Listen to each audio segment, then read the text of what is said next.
नमस्ते बच्चों, कक्षा 7 विषय विज्ञान और लेसन है 16वां जल। इसके बारे में अपने पढ़ चुके हैं। तो इसका जो नेक्स्ट टॉपिक है वो है जल का वितरण। इसके बारे में अपने जानना है जल का वितरण क्या है कि अनेक कारणों से विश्व के जो विभिन्न क्षेत्रों में पाए जाने वाले जल के वितरण में बहुत ही असमानता है। इसमें भी क्या है, असमानता है। किसी जगह जो जल है वो ज़्यादा है और किसी जगह कम है। तो कुछ स्थानों पर क्या होती है, अच्छी वर्षा होती है कि जो वर्षा है वो क्या होती है, अच्छी होती है, ज़्यादा मात्रा में होती है। और वह फिर क्षेत्र होते हैं, फिर वो क्या हो जाते हैं, जल से समृद्ध हो जाते हैं। इसके विपरीत जो दूसरे क्षेत्र हैं, रेगिस्तान है, यहाँ पर जो वर्षा है वो कम होती है। तो वहाँ पर फिर जो जल होगा फिर वो पर्याप्त मात्रा में नहीं होगा। भारत क्या है, बहुत ही विशाल देश है, बहुत ही बड़ा देश है, जिसके सभी क्षेत्रों में कम वर्षा हो, जिसके सभी क्षेत्रों में एक समान रूप से वर्षा नहीं होती। सभी क्षेत्रों में कहीं जो वर्षा है वो ज़्यादा होती है, कहीं वर्षा कम होती है। सभी क्षेत्रों में एक समान रूप से जो वर्षा है वो नहीं होती। कुछ स्थानों पर ज़्यादा मात्रा में होती है जबकि कुछ स्थानों पर कम होती है। कई स्थान तो ऐसे हैं जहाँ पर अत्यधिक वर्षा से क्या हो जाती है, बाढ़ भी आ जाती है। जबकि कई स्थान ऐसे हैं भारत में, यहाँ पर वर्षा न होने से वर्षा की कमी से सूखा भी पड़ सकता है। तो हमारे देश में एक ही समय में पर कुछ क्षेत्रों में बाढ़ और कुछ क्षेत्रों में क्या हो सकता है, सूखा हो सकता है। तो यह है क्या है, जल का वितरण अनियमित रूप से है, लेकिन यह है अपने क्या है, ये भगवान की ही देन है। बारिश का होना और न होना अपने हाथ में इसका कुछ भी नहीं है। 16.5 के अगला क्या दे रखा है कि मानचित्र में आप उस स्थान को ढूंढिए यहाँ आप रहते हैं। आगे आपका मानचित्र दिखा रखा है, उसमें फिर क्या आपके क्षेत्र में पर्याप्त वर्षा होती है और क्या आपके क्षेत्र में वर्ष भर जो पर्याप्त जल है वो उपलब्ध रहता है। यह भी संभव हो सकता है कि हम किसी ऐसे क्षेत्र में रह रहे हों जहाँ पर वर्षा तो पर्याप्त होती है लेकिन फिर भी जल की कमी रहती है। तो क्या हम कह सकते हैं यह जल के संसाधनों के कुप्रबंधन के कारण होता है। तो कुछ हद तक यह ऐसा हो सकता है। यह भारत का मैप है और अपने हनुमानगढ़ जिले की बात कर रहे हैं। तो भारत के मैप में सबसे पहले आपको राजस्थान के बारे में पता होना चाहिए कि राजस्थान कहाँ है।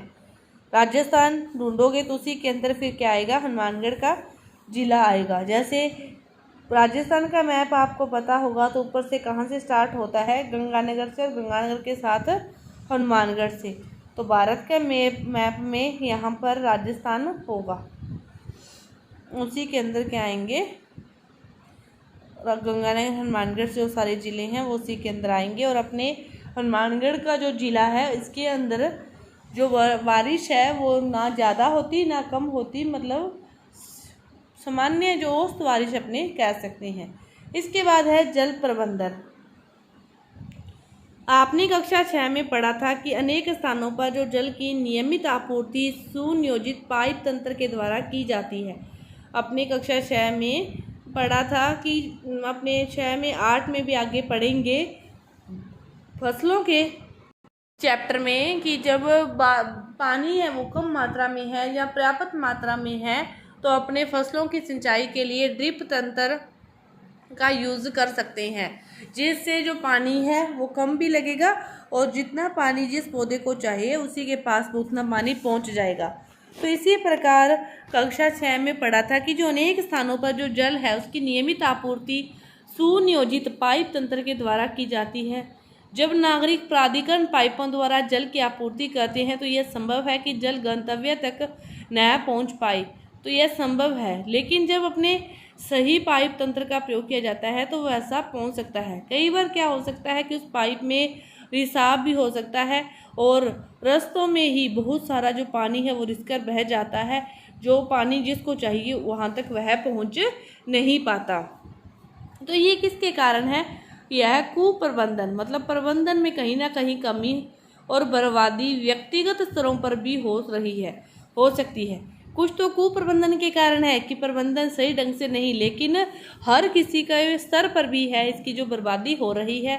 हम जो सभी हैं वो जानबूझकर जाने में, हम दांतों का मंजन करने में, दाढ़ी बनाने में, नहाने में और कई अन्य क्रियाकलापों के दौरान हम जल की बर्बादी करते हैं।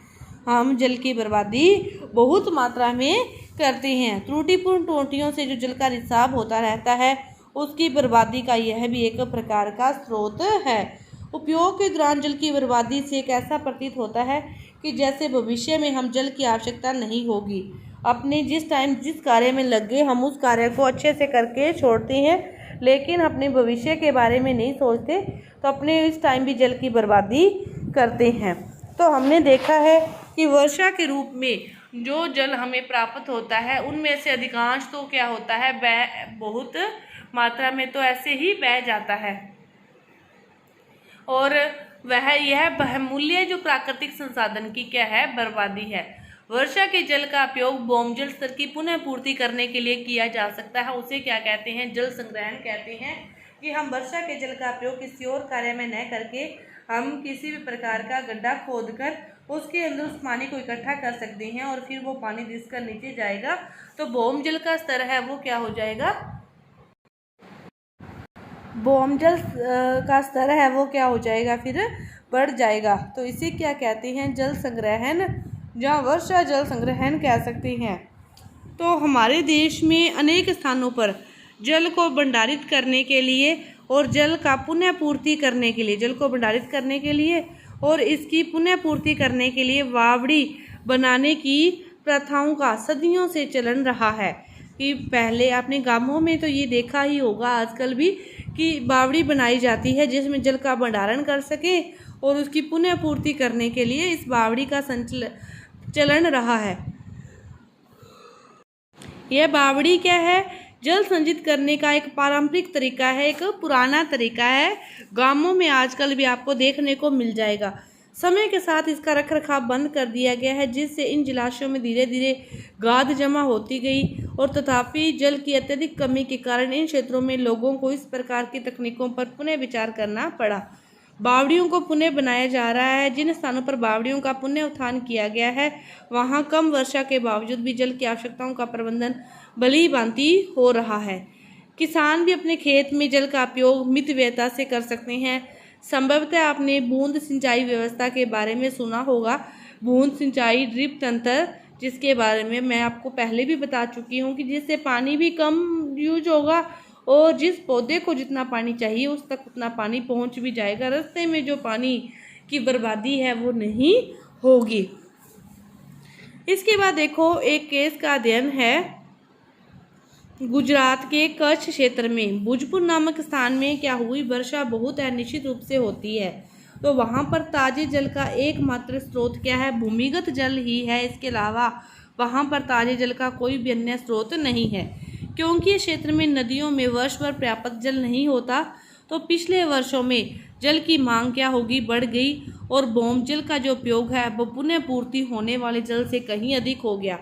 भौमजल का उपयोग क्या हो गया, ज़्यादा हो गया, अभी जल की मांग बढ़ गई, तो जो बारिश वहाँ पे होती नहीं, फिर पुनः पूर्ति जो जल की होनी थी वो तो कम है, लेकिन भौमजल का जो उपयोग है वो ज़्यादा हो गया। इसके परिणाम स्वरूप भौमजल स्तर चिंताजनक रूप से फिर क्या हो गया, नीचे गिरता चला गया। तो वर्ष 1989 में गाँव वासियों ने एक गैर सरकारी संगठन के साथ मिलकर वर्षा जल संग्रहण करने का निश्चय किया। फिर उन्होंने क्या किया, निश्चय किया कि हम वर्षा के जल का संग्रहण करें जिससे कि पुनः पूर्ति हो सके भौमजल की। तो रुक्मावती नदी और उसके अनेक सहायक नदियों पर 18 चेक डैम बांध बनाए गए, 18 चेक डैम बांध बनाए गए, और इस तरह एकत्रित किए गए जल से मृदा में अंतःस्रवण की दर को बढ़ा दिया गया, जिससे जल भरों की पुनः पूर्ति हो गई। इस क्षेत्र के किसानों के अनुसार अब कुओं में पानी वर्ष भर रहता है, और जो जल बहकर समुद्र में चला जाता है और वह व्यर्थ हो जाता है। अब सिंचाई के लिए उनके पास जो पानी है वो फुल मात्रा में हो गया है, पर्याप्त मात्रा में उनके पास अब पानी हो गया है। इसके बाद देखो ये सब चीज़ें अपने पढ़ी। इसके अलावा अपने खुद की जो भूमिका है, अपने खुद जो जल की बर्बादी कर रहे हैं उसको अपने कैसे कम कर सकते हैं, अपने खुद उसको खुद के स्तर पर अपने को क्या प्रयास करने चाहिए। तो जल बचत की जो आदतें हैं, अपने मंजन या ब्रश करते समय क्या करते हैं, अपने नल को छोड़ देते हैं और मंजन करते रहते हैं, आराम से उसको खुला छोड़ के लगे रहते हैं। तो वो 10-15 मिनट तक 5-10 मिनट हाथ धोने में, इधर उधर करने में, अपने जो वो उस टाइम जो जल की बर्बादी करते हैं उसको ना करें उसको अपने कम कर सकते हैं।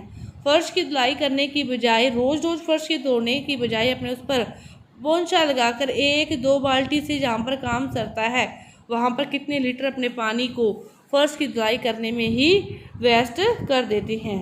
तो ये क्या है, खेत में बूंद में अब सिंचाई व्यवस्था का जो प्रयोग है वो इस प्रकार ड्रिप तंत्र का प्रयोग कर सकते हैं। फिर है पादपों पर भी जल की कमी का प्रभाव होगा।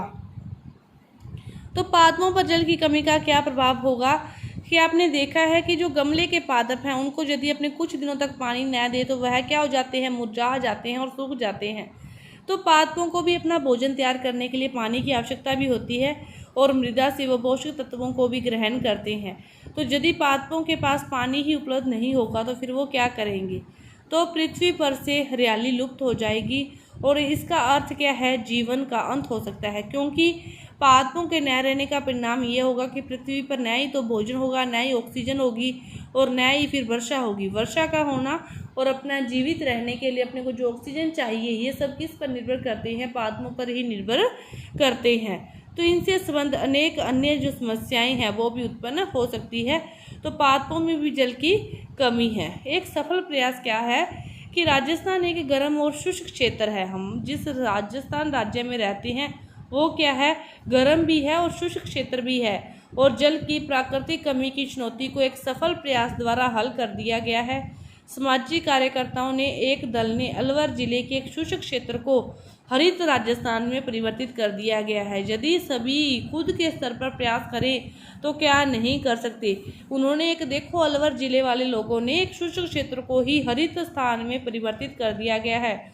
उन्होंने 5 सूख चुकी नदियों आखेरी, रूपारेल, सरसा, बागिनी और जहाज बाली को जल संग्रहण द्वारा पुनर्जीवित कर दिया गया है। देख लो, अब उन्होंने कितना बड़ा प्रयास किया है। तो सभी को अपने स्तर पर भी प्रयास करने चाहिए। अपने जल का प्रयोग इस प्रकार करते हैं कि आने वाले दिनों में तो हमें जल चाहिए नहीं, लेकिन यही सोच कर करना चाहिए कि हमें आगे भी जल की ज़रूरत है, हमें जल चाहिए। हमारा जल हमारा क्या है, जीवन है। जल के बिना हमारा जीवन संभव नहीं है। तो आपका ये जो पाठ है ये पूरा हुआ। धन्यवाद।